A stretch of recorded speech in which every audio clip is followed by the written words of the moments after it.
राजधानी भोपाल के रविंद्र भवन में लोक निर्माण विभाग अंतर्गत मध्य प्रदेश भवन विकास निगम द्वारा एक दिवसीय क्षमता संवर्धन कार्यशाला का आयोजन किया गया। इस प्रशिक्षण कार्यक्रम को संबोधित करते हुए मुख्यमंत्री डॉक्टर मोहन यादव ने कहा कि निर्माण केवल ईंट पत्थर का संयोजन नहीं बल्कि एक अभिनव कला है जिसमें उत्कृष्ट दृष्टिकोण और दीर्घकालिक योजना का समावेश होना चाहिए।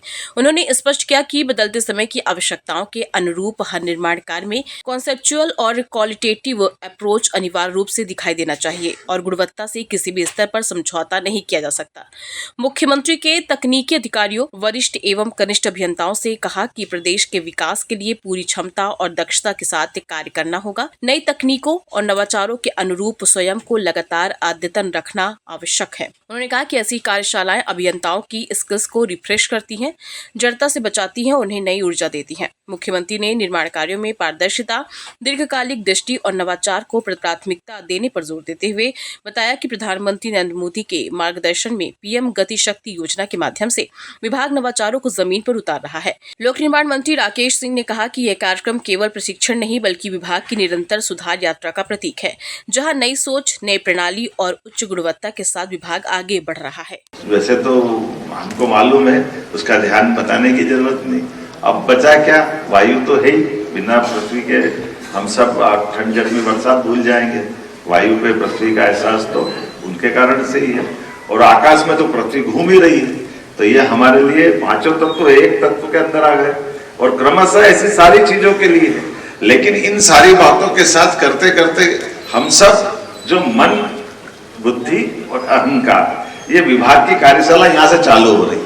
हमको ये सारे मिले हुए तत्वों के साथ आधुनिक सृष्टि में विज्ञान के सुसंगत प्रयोगों के आधार पर मन को उसके लायक बनाए रखने कि हाँ, मुझे काम करना है, पूरी क्षमता के साथ करना है, और क्षमता योग्यता के साथ करते हुए ये सारे विभाग के अंदर जब मैं वो काम करके दिखाऊं तो लगे कि हाँ, ये मेरे काम के आधार पर मेरी पहचान बनती है। भले वो सांदीपनी विद्यालय हो, भले वो अपना इतने प्रकार के काम आपने किए आधुनिक टेक्नोलॉजी के, और सच में आप तो भाग्यशाली हो। यशस्वी प्रधानमंत्री का जोरदार अभिनंदन करें श्रीमान नरेंद्र मोदी जी,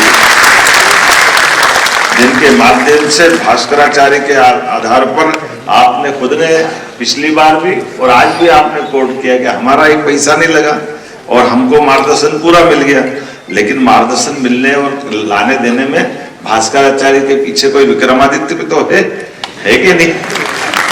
अगर विक्रमादित्य नहीं हो तो भास्कराचार्य पे प्रश्न खड़ा हो जाए। सरकारी टेक्नोलॉजी के लिए सरकारी व्यवस्था इतनी कष्टकारी है कि इन सारी बातों को करने के लिए सरल तरीके से, लेकिन आपके अंदर जैसे मैंने कहा मन, बुद्धि और विनम्रता, अहंकार हटा दिया। आपने विनम्रता के साथ इन सारी बातों को एक्सेप्ट करा कि हाँ, अपने इस विभाग को चलाते चलाते क्या क्या सहायक हो सकता है, कैसे कर सकते हैं। मैं तो ये आश्चर्य, इतने सारे इंजीनियरों को इतनी सारी ज्ञान की बात के साथ बातचीत में कितना अच्छा समय निकाल रहे हैं। ये भी अपने लिए बहुत बड़ी बात है कि वैसे तो इंजीनियर ज्ञान के ही साक्षात प्रतिमूर्ति है, लेकिन इंजीनियरों के साथ इतनी प्रकार की बातें जुड़ गई तो बता नहीं, उसको बोलते शर्म आती, बड़ा खराब लगता है। इंजीनियर वो जो आप कल्पना करो वो साकार रूप दे दे, साक्षात विश्वकर्मा का अवतार है इंजीनियर। ये आज के समय के साथ हम तो केवल बताएं कि हाँ, हमको ये चाहिए, सड़क चाहिए, पुल चाहिए, पुलिया चाहिए, बिल्डिंग चाहिए, जो आप चाहो, स्टेडियम चाहिए, वो सब कुछ देता है। लेकिन देने के साथ उसकी गुणवत्ता को बढ़ाने के लिए, उसकी क्षमता को बढ़ाने के लिए और शासन की व्यवस्था के आधार पर हमारे सारे संसाधनों के साथ जो सीमाएं बांधी हुई, उन सीमाओं के अंदर आपने कहा उसका एस्टीमेट भी प्रॉपर होना चाहिए, उसका दस्तावेजीकरण भी प्रॉपर होना चाहिए, उसकी गुणवत्ता पे भी निगरानी चाहिए। और ये भी एक चुनौती देती है, इधर जनता अलग परेशान करती है, दूसरे प्रेस वाले अलग आते हैं और ठेकेदार मानता ही नहीं है, ये भी एक चिंता है।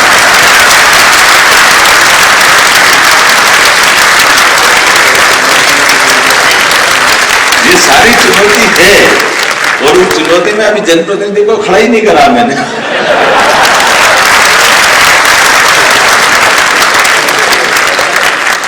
मैंने 5 तत्व बाहर बताए, 5 तत्व अंदर विभाग में भी।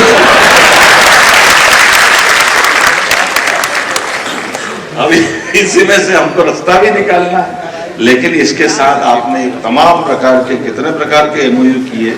सच में आज यहाँ पर एमपीआरडीसी ने, बीडीसी ने, हमारे केंद्रीय सड़क अनुसंधान संस्थान, भारतीय राजमार्ग अभियंता अकादमी, engineering staff college of India, IIT Mumbai, school of planning